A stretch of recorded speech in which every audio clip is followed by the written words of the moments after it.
So imagine this is a monitor, right? And that's the front you can see. You must never hold it like this. All right. So let me just turn it on and show you. Did you hear that? So we have a feedback not just from one part of the frequency, but from different parts of the frequency, especially when the volume is increased.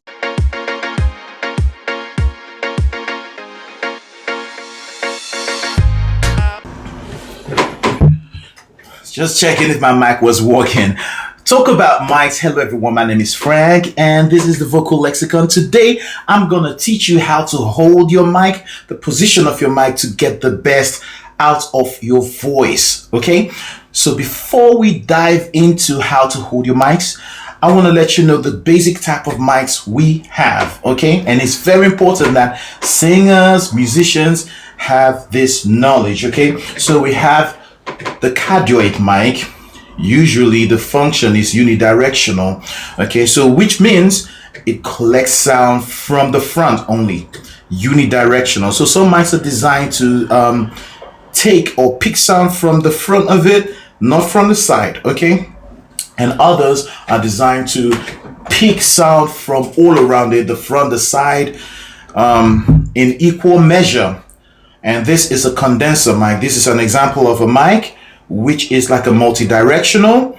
It collects mic from the front like this, and if you hold it like this and sing through it, it still takes sound like this. Yeah, so it basically takes sound all around. All right, and usually singers don't use this type. Okay, it's usually used for, you know, like on top of drums, what we call the overheads.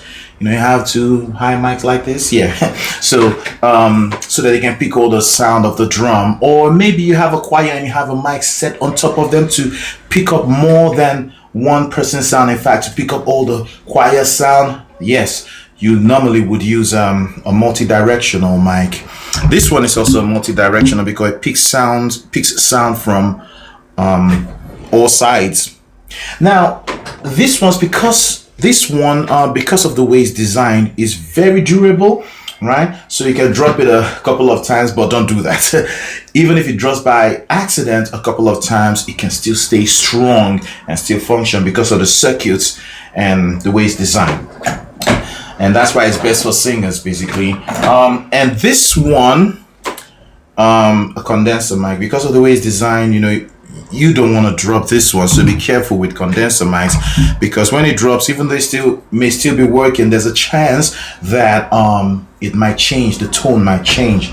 Okay, so this is the one I want to focus on today, the cardioid mic, unidirectional mic. Some of them are connected via cables and some of them are not. This, also known as a dynamic mic, is mostly used by singers. So a good singer would vary the distance between their mouth and the mic to suit the pressure of whatever part of the song is singing or whatever word they're singing. However, it is best to keep it like 5 centimeters, 10 centimeters from your mouth. And to help you gauge this, just do your fist like this and put it in front of your mouth and hold the mic like this. Yeah, so this is like the average distance. Okay, and what would happen if you hold it so close? Some singers may want to do that because the closer you hold it, the more bass you get. So I'll just give you an example. Okay, so I'll turn it on right now. Yeah. So you see the low end of my voice, or the mid-low. If you don't know what that means, I'm talking about the frequency range, a band, okay, which I'll probably do a different video to show you. But you can hear the bass, right? You can hear the bass. I've put it so close, and that's it. So if you want more bass in your voice, if that's what you're going for, fine, you can hold it real close. All right, now don't hold your mic like this, all right, so far away, because the farther away you hold it, the more it's able to pick up surrounding sounds. Maybe the drummer is over here, the other musicians are all around you, and even the singers as well. All of these sounds might be picked up from this mic. All right, and so it's not just your voice going straight to the mixers and out from the monitors is your voice combined with all of these other surrounding sounds coming through. All right, and you don't want that because that will ruin the real tone of your voice, and your voice won't sound as beautiful as it should. So, not too far away. All right, neither should you hold it like this.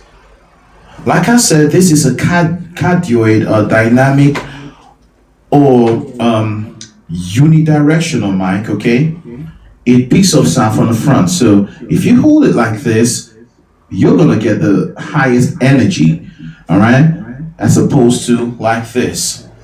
It's like your voice is breezing past the top of it. It lost energy already. You see that? Okay, so hold your mic like this. This is the best position. Point it directly because this is where it picks up sound from. Another thing is don't hold your mic like this. A lot of people form this habit. Yeah, what happens is you have a more tendency to make the sound muddy. You lose the real tone of the voice, as you can hear right now.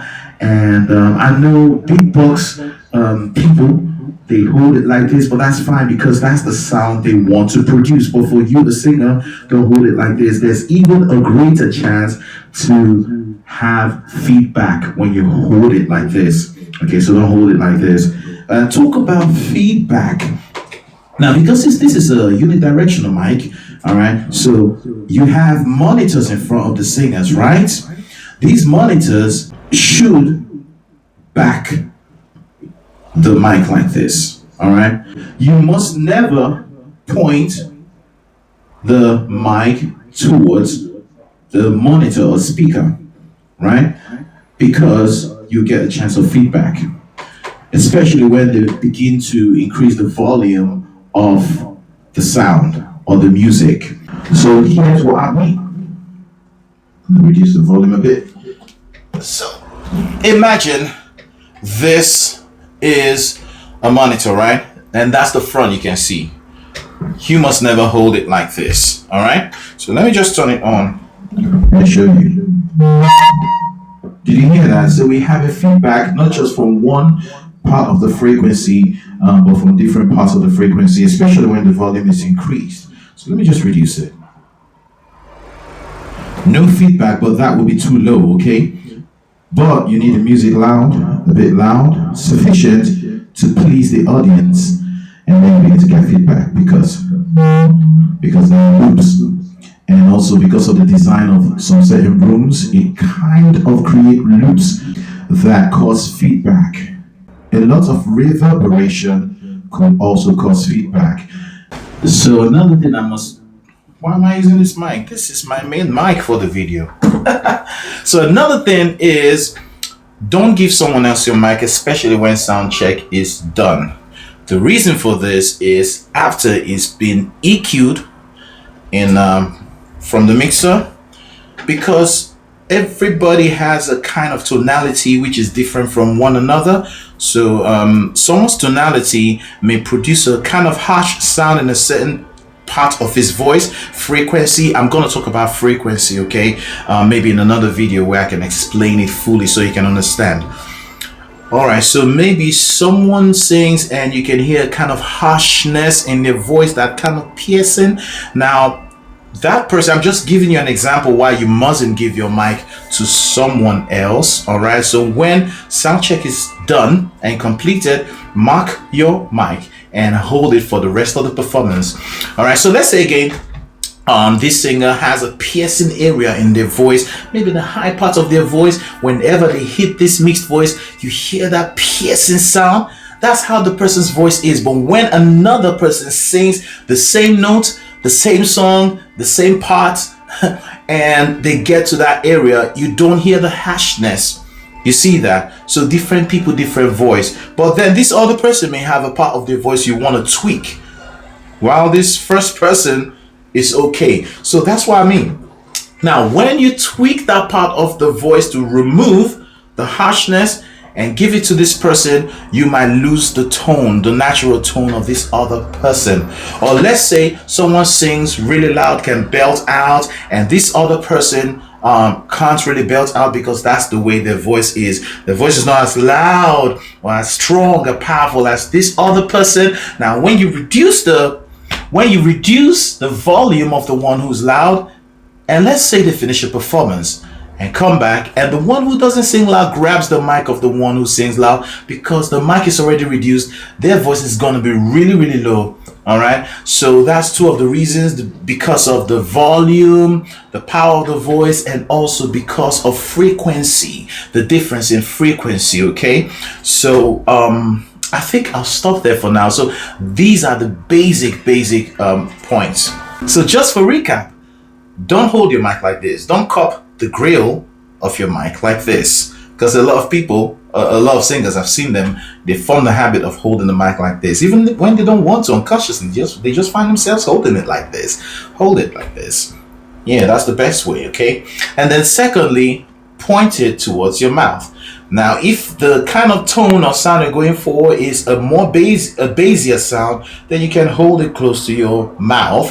All right, but if not, 5 centimeters, 10 centimeters should be okay. And again, I said to gauge this, put your fist like this, and that's the distance. Take your fist out and you have the distance, the average distance. Okay, and remember, too far from your mouth, the mic will grab not just your voice, but also the surrounding sounds around you, the surrounding sounds, and what will come out of the speakers is not really what you would like. It's not going to be just your voice, but other sounds, other voices that come in and ruin the real beautiful quality of your voice. Now, that will be it from me today. I hope you learned something, and yes, I'm sure now you'd get better sound, because that's the aim of all these videos I'm making, not just for singers but also for musicians, so we can collectively have good quality sound when we do our music. Please don't forget to click the join button to join and be a special member of this channel, and by doing that, you're able to see like videos I post or scheduled to be released in 3 days time or 2 days time. You'll be able as a special member to watch it now and see other perks or photos or videos that other people can see. So you get everything every other person is getting, the generic public is getting, plus much more, like watching videos way ahead of time before it's released. And also, that's a way to support the channel. Thank you so much, and see you next time. Bye bye.